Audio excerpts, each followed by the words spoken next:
दिल्ली से सटे गाजियाबाद का इंदिरापुरम एक विकसित कॉलोनी है, जो कि इसका उत्तर प्रदेश में एक बड़ा नाम है, पर आजकल प्रदूषण के कारण इंदिरापुरम में रहने वाले लोग बहुत परेशान हैं।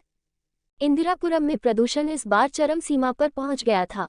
अब बात करते हैं इंदिरापुरम के पर्यावरण को लेकर। सड़क पर एवं साइकिल ट्रैक पर अतिक्रमण और पार्कों में रखे पंचर की दुकानों पर जनरेटर आए दिन प्रदूषण फैला रहे हैं और फुटपाथ पर सुंदर सुंदर बड़े बड़े वृक्षों को काटा जा रहा है। इस और किसी भी प्रशासन के अधिकारियों का ध्यान नहीं है। हमारे चैनल के माध्यम से पर्यावरण को लेकर यह खबर प्रमुखता से दिखाई जा रही है। हमारे चैनल के संवाददाता ने सुप्रीम कोर्ट के एडवोकेट गौरव अग्रवाल एवं इंदिरापुरम में अवंतिका हॉस्पिटल के डायरेक्टर डॉक्टर युवराज शर्मा, राजनीतिक विश्लेषक अश्वनी कुमार सिंह, वरिष्ठ समाज सेवी मोहन सागवान, ओमवीर यादव से इंदिरापुरम प्रदूषण के बारे में सभी लोगों से की खास बातचीत। इस खबर को प्रमुखता से कपिल श्रीवास्तव ने तैयार किया है और इंदिरापुरम के निवासियों से अपने चैनल के माध्यम से अपील की है कि इंदिरापुरम के पर्यावरण को स्वस्थ और सुरक्षित रखें एवं प्रशासन का भी सहयोग करें।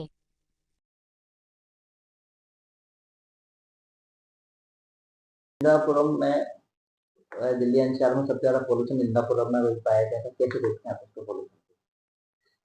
पोल्यूशन तो जो है पूरे एनसीआर में ही जो है, बल्कि मैं कहूँ तो पूरे के पूरे जो है नॉर्थ इंडिया में ही जो है इस समय गंभीर विषय है। हालांकि क्योंकि इंदिरापुरम जो है वो काफ़ी डेंसली पॉपुलेटेड है और जो है यहाँ की आबादी भी जो है उस हिसाब से जो है काफ़ी ज़्यादा है, तो पोल्यूशन तो यहाँ पे जो है अपने आप में जो है हद से ज़्यादा है जो है।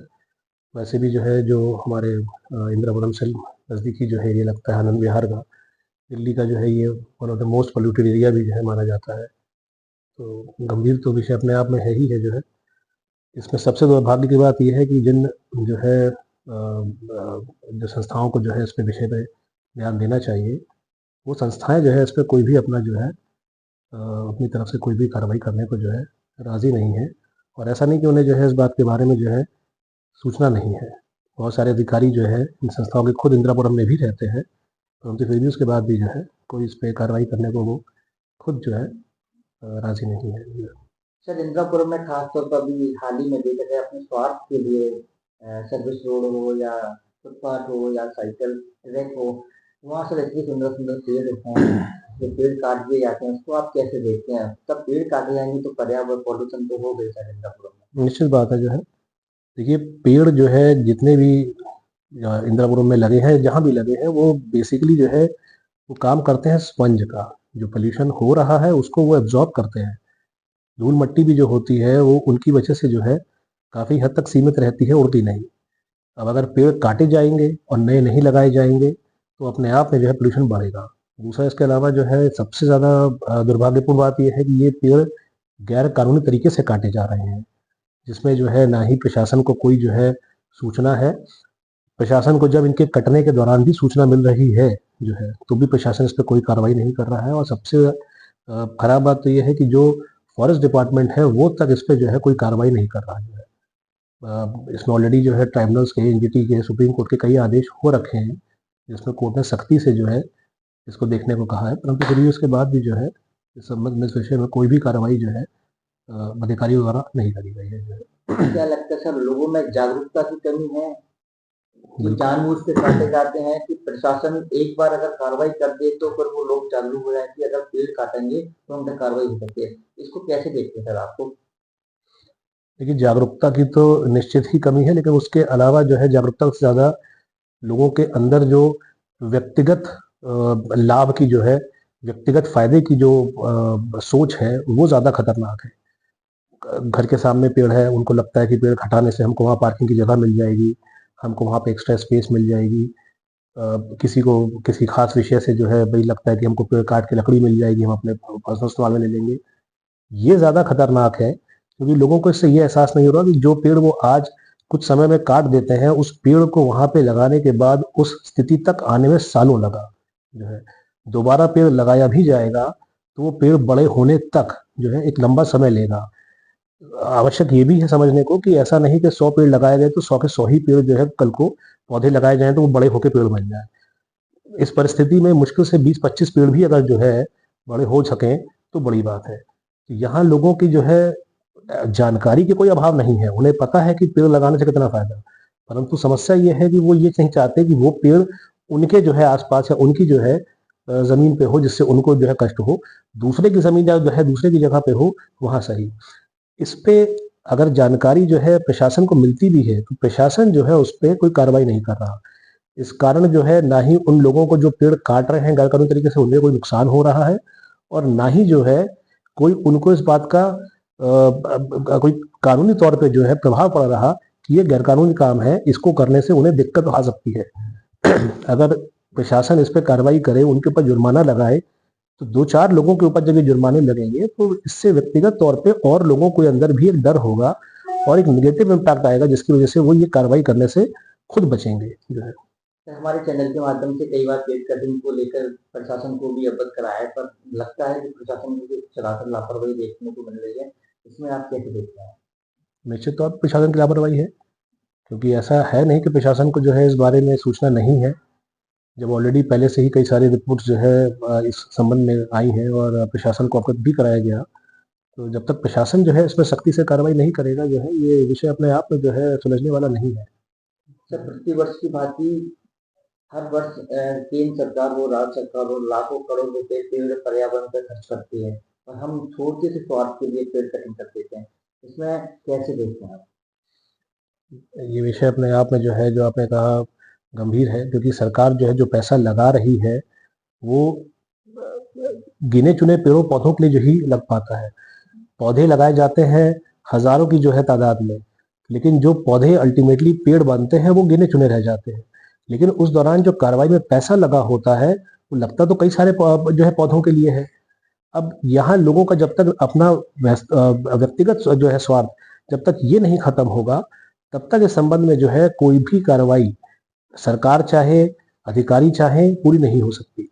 हाँ, इसका तरीका ये है कि जो लोग, हर आदमी जो है व्यक्तिगत तौर पे ऐसा वाली नहीं कर रहा, लेकिन जो लोग गलत कर रहे हैं उनके संबंध में सरकार को, अधिकारियों को सख्ती से इससे निपटने की आवश्यकता है। सर, क्या संदेश देना चाहेंगे लोगों के लिए जो लोग पेड़ कटिंग कर देते हैं और उस पेड़ के बारे में नहीं जानते? हाल ही में कोविड निकला था, ऑक्सीजन की कमी थी, तो वो चीज को भी हमें याद रखें कि आने वाले फ्यूचर में कभी ऐसी समस्या ना हो कि हमारा परिवार या हम वंचित रहे ऑक्सीजन से। अगर हम पेड़ ही काट देंगे, जल जीवन वृक्ष, तो फिर कैसे जीवन चलेगा हमारा? देखिए, पेड़ जो है, जैसे जिस अनुसार जल की आवश्यकता हमको है, उस अनुसार ही पेड़ की आवश्यकता है। चाहे लकड़ी हो, चाहे फल फूल हो, मिलते हमको पेड़ पौधों से ही है। अगर इस चीज को हम नहीं समझेंगे कि इनकी आवश्यकता हमको जो है खुद के जीवन के लिए है, तो जो है हमें ना आगे का अपना भविष्य मिलेगा और ना ही अच्छा जो है जीवन मिलेगा। आज के समय में जो एनसीआर की या पूरे के पूरे जो है उत्तर भारत की समस्या है पॉल्यूशन की, हर बड़ा शहर सब में जो है पॉल्यूशन की स्थिति बहुत खराब है। उसका मुख्य कारण ही ये है कि वहां पे पेड़ों की बहुत ज्यादा कटाई हो रही है। जब तक अच्छे बड़े पेड़ नहीं होंगे, तो जो ये पॉल्यूशन है उसको ये एब्जॉर्ब नहीं कर पाएंगे जो है। ऐसी परिस्थिति में जो है भविष्य तो तभी होगा जब हम आज की जो है परिस्थितियों को सुधारने की कोशिश करेंगे। सर, क्या आप सुप्रीम कोर्ट से लॉयर भी हैं? कैसे संदेश लोगों को देना चाहेंगे जागरूकता के लिए, जरा बताइए हमारे चैनल के माध्यम से।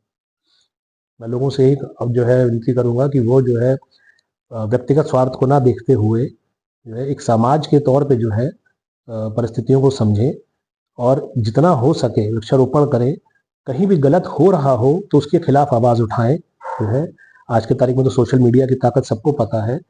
जहां तक हो संभव, यदि कभी जो है उनको पता लग रहा है या उनके जो है समझ जो है कहीं कोई इस तरीके से पेड़ की कटाई हो रही हो, तो उसकी फोटो वीडियो बनाएं, सोशल मीडिया पे डालें, जो है अधिकारियों को टैग करें और जितना संभव हो सके बेहतर से बेहतर जो है समाज की और भविष्य की जो है कल्पना करते हुए जो है उसके निर्माण की ओर जो है आगे बढ़े।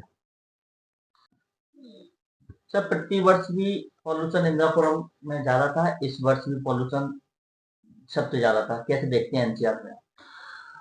देखिए, ये पॉल्यूशन तो जहां पर एफ्लुएंट सोसाइटी है वहां ज्यादा है। जो बड़े डेवलप्ड शहर हैं, जिनको विकसित शहर कहते हैं, वो ज्यादा है।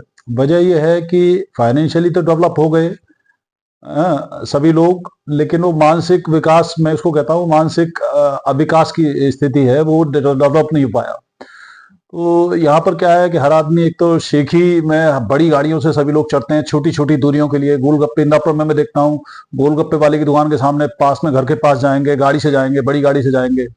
जो पैदल चलने वाली डिस्टेंसेज है बिल्कुल भी एंकरेज नहीं किया जाता है, साइकिलिंग एंकरेज नहीं करते, पैदल चलना एंकरेज नहीं करते। तो मैं तो रेस्पॉन्सिबल इसमें जो सामर्थ्यवान है, सशक्त हैं, उन लोगों को ज्यादा मानता हूँ। गरीब आदमी या छोटी जगह है, जो विकास जहाँ पर बहुत ज्यादा नहीं है, वहां उतना पॉल्यूशन नहीं है। सारे बड़े मेट्रो शहरों में ही पॉल्यूशन है, जहाँ पैसा है वहाँ पॉल्यूशन है। इस बार इंदिरापुरम में आपने देखा होगा कि सबसे ज्यादा पोल्यूशन रहा है। हाँ। इसका क्या कारण रहा, या जो दुकानें लग रही हैं शाम के टाइम प्रदूषण फैला रहे हैं, हाँ। जगह जगह जनरेटर लगे हैं, जो साइकिल पंचर की दुकानें हैं, हाँ। उसको कैसे देखते हैं कि प्रशासन इस पर ध्यान देना चाहिए कि नहीं? हाँ, निश्चित रूप से जो कुछ एक प्रोफेशन ऐसे हैं जहाँ की जो कंस्ट्रक्शन एक्टिविटी है वहां पर फैलता है, कुछ वेल्डिंग वेल्डिंग वाली चीजें होती है वहां से फैलता है, या तो उन लोगों को थोड़ा सा जो प्रिकॉशनरी जितना भी मेजर हो सकता है, ढक के रखना या कुछ करना, जो इससे कि एनवायरनमेंट में ना आए, जो भी प्रोफेशनल उसके लिए तरीके होते हैं वो करना चाहिए। रोजी रोटी तो लोगों को कमानी ही है, लेकिन एकदम भी यह भी ना हो कि भाई जब गैर जिम्मेवाराना तरीके से ना हो। हम भी काम करते हैं, सभी लोग काम करते हैं, तो ये ध्यान रखना चाहिए। दूसरा, ये लोगों को, अब यहाँ पर साइकिल ट्रैक किसी ने बनाया था किसी पीछे 10-12-15 साल पहले, वो सारे के सारे रेहड़ी पटरी में सब कब्जा लिए गए हैं। अब मैं कहूंगा तो उनको खराब लगेगा, है ना, जिनका रोजी रोटी चल रही है। लेकिन वो देखिए कितना बढ़िया कंसेप्ट था। तो अब हॉलैंड का देखिए प्राइम मिनिस्टर साइकिल से चलता है, वहां बड़े बड़े वीआईपीज वहां साइकिल से चलते हैं, सभी लोग साइकिल से चलते हैं। तो साइकिल वाले का सड़क पर ज्यादा अधिकार होता है, पहला अधिकार होता है। यहाँ पर कोई पैदल जा रहा है, साइकिल से चलने की कोशिश कर रहा है, तो उसको तो उड़ा देने की फिक्र में उसमें रहता है कि उड़ा ना दे रास्ते में, क्योंकि उसको कोई रास्ता नहीं देता, वो वेट करता है। तो इतना लोग शर्म लिहाज नहीं करते कि सीनियर सिटीजन या कोई पैदल चलने वाला या साइकिल वाला बंदा है तो छोटा आदमी समझ करके उसको नहीं निकलने का मौका मिलता है सड़क से। तो मुझे लगता है कि सबसे पहले हमें सेल्फ डिसिप्लिन पर ध्यान देना चाहिए। जब हम अपने घर की खाने पीने की वस्तुओं को साफ स्वच्छ रखते हैं, संभाल कर रखते हैं, तो हवा तो सबसे ज्यादा सेवन, सब ज्यादा तो हवा का और पानी का सेवन करते हैं हम लोग। खाने पीने का तो दिन में 2 बार करते हैं, तो उसका वो किसकी जिम्मेवारी होगी? अब हवा सबकी अलग अलग नहीं है, तो आपकी पर्सनल हवा नहीं है तो उसको गंदा कर दोगे, पर्सनल खाने के सामान को आप साफ रखोगे।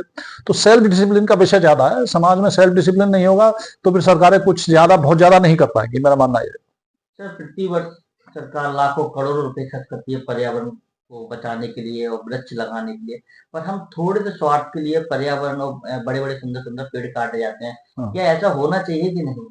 हाँ, देखिए ऐसा है कि जब जमीन की कीमतें इतनी ज्यादा हैं कि एक एक फुट के लिए लोग पार्किंग के ऊपर झगड़े हो जाते हैं, एफआईआर दर्ज हो जाती है, थानों में चले जाते हैं लोग। तो एक एक फुट के लिए जहां इतनी मारा मारी है, वहां पेड़ के लिए कोई अपना 2-4 फीट की जमीन, बड़े प्लॉट वाले भी जो अपने अपने इंडिविजुअल प्राइवेट प्लॉट पर जो है घर बनाया हुआ है, वो भी क्यों कॉम्प्रोमाइज करेंगे? मूर्खता कही जाएगी उनको। तो उसकी वैल्यू नहीं समझते लोग। पहले घर के आंगन में पेड़ एक होता था तो शोभा होती थी उस घर की, घर के बुजुर्ग की तरह उसको रखते थे। तो अब तो वो कहीं कंसेप्ट गमलों में आ गए हैं पेड़। तो जब पहले बरगद के पेड़ होते थे, अब गमलों में, वो भी सीजनल, 1 महीने 2 महीने वाले। तो डेफिनेटली शर्म की बात है ये कि बड़े बड़े प्लॉट्स में भी तो मिनिमम ऐसा कोई रूल हो कि भी हर घर में बड़े प्लॉट में एक पेड़ जरूर सामने लगाना है उसको।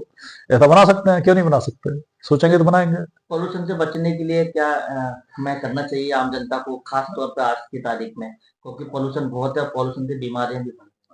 देखिए, जो सीनियर सिटीजन्स हैं, जो सांस के रोगी हैं, जो डायबिटीज के मरीज हैं, जिनको किसी तरह की कीमोथेरेपी, कैंसर की थेरेपी चल रही है या किसी और वजह से स्टेरॉइड चल रहा है, वो इन्फेक्शन के ज्यादा प्रोन होते हैं, तो उनको तो विशेष सावधानी रखनी चाहिए। तो अब एयर पोल्यूशन इंडेक्स देख करके उनको बाहर निकलना पड़ेगा। तो या तो बहुत ज्यादा है, निकलना जरूरी है, तो मास्क लगा करके निकले और डीप ब्रीदिंग प्राणायाम घर में करें। कुछ कुछ आजकल वो भी आते हैं, एयर प्योरीफायर भी आते हैं, वो सभी लोग कुछ लगा सकते हैं वो लगा लें, वो तो पर्सनल केयर हो गई।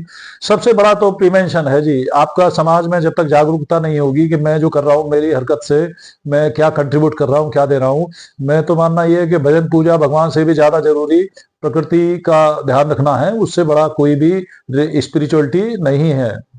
मेरा मानना तो यह है कि उस पर बहुत ज्यादा हमको उसको स्पिरिचुअलिटी से जोड़ना चाहिए, और जोड़ सकते हैं। ये हमारे तो शास्त्रों में ये जरूरी है, हमारा पूरा प्रकृति से प्रेम के विषय में है। भगवान कृष्ण कहते हैं कि भी प्रकृति को आप दोगे वो आपको पलट के उतना ही देगी। हाँ, तो हमारे जो देवता हैं जल वायु और ये सब चीजें हैं, तो हमें उनकी पवित्रता का ध्यान रखना चाहिए अपने साथ साथ, तो सभी सुखी रहेंगे, सभी का भला साथ में एक साथ है, निहित है। यानी स्वार्थ के लिए कोई गलत काम नहीं करना चाहिए, तो और हमको हर एक हरकत से ये देखना चाहिए कि भी हम समाज को, प्रकृति को, अपने आने वाली पीढ़ी को, अपने साथ वालों को क्या हम दे रहे हैं। चाहे वो हम गाड़ी से चल रहे हैं तो गाड़ी हम निकाल के कितना कितना दूर के लिए कितना जरूरी है। तो थोड़ा सा, मैं खुद, मेरा घर पास में है, मैं अक्सर यहाँ से पैदल आ जाता हूँ क्रॉस करके, चूंकि 5-7 मिनट लगते हैं, मैं मालूम है मैं घूम करके यूटर्न लेकर के आऊंगा, कहीं पर ट्रैफिक जाम भी मिलेगा, तो मैं कंट्रीब्यूट ही करूंगा उसमें। तो दूर जाना है तो गाड़ी चलाइए, पास जाना है तो साइकिलिंग अपने बच्चे को गई। और साइकिल के लिए देखिए, ये कानून का वो है, जिम्मेवारी है कि भी साइकिलिस्ट जो है वो सुरक्षित रहे सड़क पर, तो है उसको प्रायोरिटी मिले सड़क पर चलने में, उसको इतना समाज को तमीज हो कि वो सड़क क्रॉस कर रहा है तो गाड़ी वाला रोक ले, पैदल जाने वाले को रोक ले। इतनी सुरक्षा जब होगी, इतना सम्मान जब आप आपको दोगे, तो बहुत सारे लोग जब पैदल चलना चाहते हैं, सुरक्षा की वजह से नहीं चल पाते, वो पैदल चलेंगे, सबका फायदा है। पर फुटपाथ तो खत्म कर दिए गए इंदिरापुरम में। फुटपाथ खत्म कर दिए गए, जो साइकिलिंग ट्रैक बनाया था वो भी कब्जा लिया गया है। फुटपाथ नाम का तो कंसेप्ट है नहीं कहीं भी कुछ भी। तो यहाँ तो हर आदमी वीआईपी है ना, अभी जिसके पास बड़ी है, थोड़ा बड़े बड़े घर में रह रहे हैं, बड़े फ्लैट्स में रह रहे हैं, बड़ी गाड़ी में रह रहे हैं, तो अब शेख ही में रहेंगे तो फिर सब वही गंदी हवा लेंगे, गंदी सांस लेंगे, क्या करेंगे बताइएगा। सर, इंदिरापुरम में पर्यावरण को देखते हुए अब क्या पॉल्यूशन बहुत सा, पर्यावरण के जो वृक्ष बड़े बड़े काटे जा रहे हैं, कैसे देखते हैं? देखिए, इंदिरापुरम में वृक्षारोपण ग्रीन बेल्ट बनाई गई थी, जिसमें बहुत अच्छे पार्क और सारे डेवलपमेंट हुए हैं, लेकिन इनका जो मेंटेनेंस जो खत्म हुआ है और इनके पेड़ों की कटाई जो शुरू हुई है, ये आज से करीब 7-8 साल से ज़्यादा शुरू हो गया है। जो मर्जी जहां पेड़ काट देता है और सर्विस रोड को कवर कर ले रहा है। ये पर्यावरण के मुख्य रीजन जैसे उनमें आते हैं, क्योंकि सर्विस रोड से अगर चलती हैं गाड़ियां, अगर ऑब्स्ट्रक्शन होती तो मेन रोड पे आती हैं और ट्रैफिक स्मूथ नहीं होता। इसी तरीके से आप देखेंगे, जब दिल्ली आप गाजियाबाद के नज़दीक जो बीच में इंदिरापुरम है, इसका पोल्यूशन लेवल बहुत ज़्यादा होता है। यहाँ पे चाहे पीएम पार्टिकल देखें वो भी बहुत है और सारी चीज़ें हैं। तो इसके लिए एनजीटी की जो टीम है, पेपर में निकलती है, इनके मॉनिटरिंग सिस्टम है, उससे देखें कि दिल्ली में किन इलाकों में ज़्यादा है और वहाँ तुरंत जाके एक्शन लें और विभाग क्या कर रहे हैं उन पर कार्रवाई करें, जो कि नहीं होती और नगण्य है। रोज पोल्यूशन बढ़ता जाता है और सब कुछ होता है, कहीं कोई असर नहीं दिखता है। और एनजीटी का काम ही है कि पोल्यूशन कंट्रोल करने के लिए जो भी प्लांटेशन है उनको प्रॉपर मेंटेन कराया जाए, और सड़कें जो हैं कहीं ऑब्स्ट्रक्शन है तो उनको इंस्ट्रक्शन दो, वो साफ सुथरा करें। ये सारी चीज़ें नहीं हो पा रही हैं। खास तौर पे मैं इंदिरापुरम के देख के बता रहा हूँ। और इंदिरापुरम में पहले भी एनजीटी ने एक रिपोर्ट बनाई थी, जिसपे कार्रवाई के लिए इन्होंने 400 करोड़ रुपए का एक फाइन लगाया था जीडी और नगर निगम पर, और वो सुप्रीम कोर्ट में केस भी है अभी, वो भी पड़ा हुआ है। तो उसका आउटकम क्या आता है, कैसे होता है, उस पर कार्रवाई होनी चाहिए। सागवान जी, पिछली वर्ष भी आपका इंटरव्यू लिया गया था पॉल्यूशन को लेके, इस बार भी इंदिरापुरम में पॉल्यूशन जबरदस्त था, कैसे देखते हैं? पॉल्यूशन का मुख्य कारण है कि जो यहाँ की विकास एजेंसी है, गाजियाबाद विकास प्राधिकरण और नगर निगम, यहाँ पे पेड़ पौधों के रखाव पे कोई ध्यान नहीं है। जैसे आप देख सकते हो कि मदर डेयरी से लेकर शुक्र बाजार से लेकर नीतिखंड 3 तक एक ग्रीन बेल्ट है, जिस ग्रीन बेल्ट में जगह जगह लोगों ने कब्जे कर लिए, कहीं स्पोर्ट्स के नाम पे पूरी ग्रीन बेल्ट को खा दिया गया है। पेड़ दिन रात काटे जा रहे हैं, और जो सड़क पे बने साइकिल ट्रैक तोड़ के लोगों ने पेड़ बने थे, पेड़ वो कटवा दिए हैं। और रेजिडेंशियल एरिया में कॉमर्शियल एक्टिविटीज करने के लिए लोगों ने अपने आगे के सारे पेड़ कटवा दिए। तो इसको कैसे देखते हैं आप? क्या अगर ऐसे पेड़ काटे जाएंगे और पेड़ नहीं लगाए जाएंगे तो इंदिरापुरम तो जो स्थानीय निवासी वो नर्क की जिंदगी नहीं पलायन करेंगे? ये गैस चैम्बर बन जाएगा, यहाँ पे दमे की और सांस की बीमारी होगी। सरकार और सरकार की जो एजेंसियां हैं वो कोई लुक आउट नहीं कर रही है। बस एक यहाँ सहारा है एनजीटी का। एनजीटी अगर यहाँ पे हम अपना कोई सिस्टम केस टेकल करें इंदिरापुरम का, तो आप देख सकते हो जैसे ही मैंने 24 से उतरते हैं वहां से ग्रीन पैड शुरू होती है। अतः जी, इंदिरापुरम एक स्मार्ट सिटी के तौर पर जाना जाता है, और कैसे देखते हैं आप इंदिरापुरम को, पर्यावरण को, क्योंकि इस बार पॉल्यूशन चरम सीमा पे था। देखिए कपिल जी, ये खबर आपने पिछली साल भी इन्हीं दिनों में चलाई थी, जब प्रदूषण का यहाँ पे बहुत ज्यादा ग्राफ बढ़ चुका था, तब भी आपने खबर लगाई थी। और आज फिर आप एक खबर लेके आए हैं कि एनजीटी पे किस तरीके का काम होना चाहिए। यहाँ पे प्रदूषण बहुत ज्यादा हो चुका है, और जो ग्रीन बेल्ट में हमारे पेड़ पौधे लगे हुए हैं, उन पे जो अवैध कब्जा हो रहा है ग्रीन बेल्ट पे, अब कौन लोग कब्जा कर रहे हैं वो सरकार देखे उस चीज को। और पेड़ जो काटे जा रहे हैं, अब पेड़ काटने का मतलब क्या है कि प्रदूषण होना, क्योंकि जो पेड़ पौधे हमें ऑक्सीजन देते हैं, वो आपने कोरोना काल में भी देखा होगा कि पेड़ पौधों के गांव देहात में आपने देखा होगा कि पीपल के नीचे चारपाई लगा के लोग कोरोना की स्थिति में लेटे हुए हैं। तो वो क्या था कि वो यही था कि ऑक्सीजन देते हैं। तो उसके बाद आपने देखा कि यहाँ पे जो है ये लोग उन पेड़ों को काटने का काम कर रहे हैं, चाहे वो ग्रीन बेल्ट हो, चाहे वो ग्रीन बेल्ट हो, चाहे वो फुटपाथ पे जो पेड़ लगे होते हैं वो हो। आप इनको चलाइए, दिखाइए, और सरकार से, जो भी जिला प्रशासन है, उनसे भी मेरा यही निवेदन है कि इंदिरापुरम को जो एक अच्छी नाम से जाना जाता है, हॉट सिटी के नाम से जाना जाता है, उसको प्रदूषण से बचाइए, क्योंकि लोग यहाँ से पलायन कर रहे हैं और कर चुके हैं। मेरा माननीय मुख्यमंत्री से भी यही अनुरोध है कि वो भी इस हॉट सिटी पे थोड़ा सा ध्यान दें। धन्यवाद।